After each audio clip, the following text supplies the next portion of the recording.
Hi, I'm Stefan Van Graff, and this is my digital media project on the Veracity of Cloning.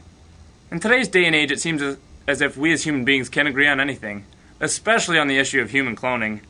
It has risen to be one of the larger ethical issues in our times. And because of this, I wanted to get to the bottom of it. After much research and study of the veracity of this issue, I was left longing for more unanswered questions that I had. I figured that the only practical way to getting to the source of this issue was to interview someone who knew more than anybody else about this issue.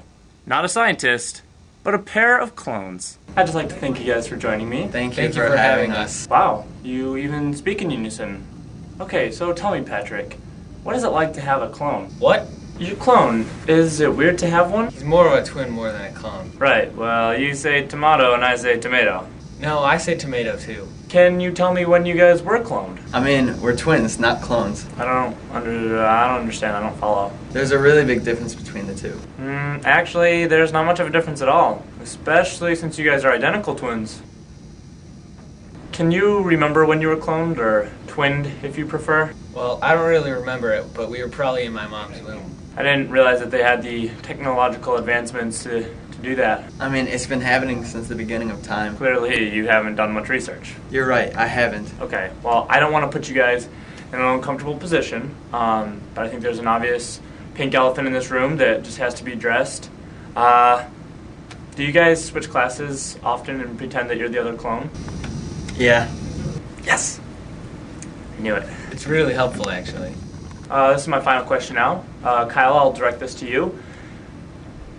Human cloning, unethical or just extremely morally wrong? I don't know, I think I'm okay with it, to be honest. I'll put you down for unethical. Sounds good. I just want to thank you guys for allowing me to interview you. Or should I say thank you, Guy? No, guys is fine. Well, thank you. Thank you. As you can see, even the clones find it unethical. Why, you might ask? Well, let me tell you. Right now, I'm going to show you a research-supported graph that shows us the life expectancy of clones over time. Now, researchers use sheep as a test subject because currently humans are not being cloned, just the way it should be. Now, the x-axis is representing time, and the y-axis is representing how many sheep there are living at this stage.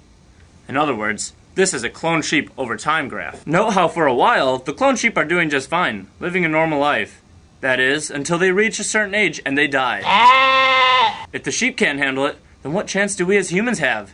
Trick question. The answer is none. Not only that, but the issues grow much larger if we let cloning get out of hand. For instance, look at this next picture that demonstrates that perfectly. If we are not careful, this too could happen to us. And we all know how that story ended. All in all, folks, cloning is just a bad idea. Whether it's humans or animals, that's irrelevant. Kind of. But seriously, attend the anti-cloning rallies. Talk to your friends about it and get the word out about the seriousness of cloning. Because hours and hours of research have shown us that there's a very limited chance of successfully cloning something. And even more so than that, if you're not careful, you could have an army of them on your hands. Kind of like the Karras family. So don't let cloning humans happen. And remember, if you do, you might end up like Kyle and Patrick. Or Kyle and Kyle. The two guys that I interviewed. Or the one guy that I interviewed twice. Besides the point, don't let human cloning happen. Just remember that. Thank you, and good night.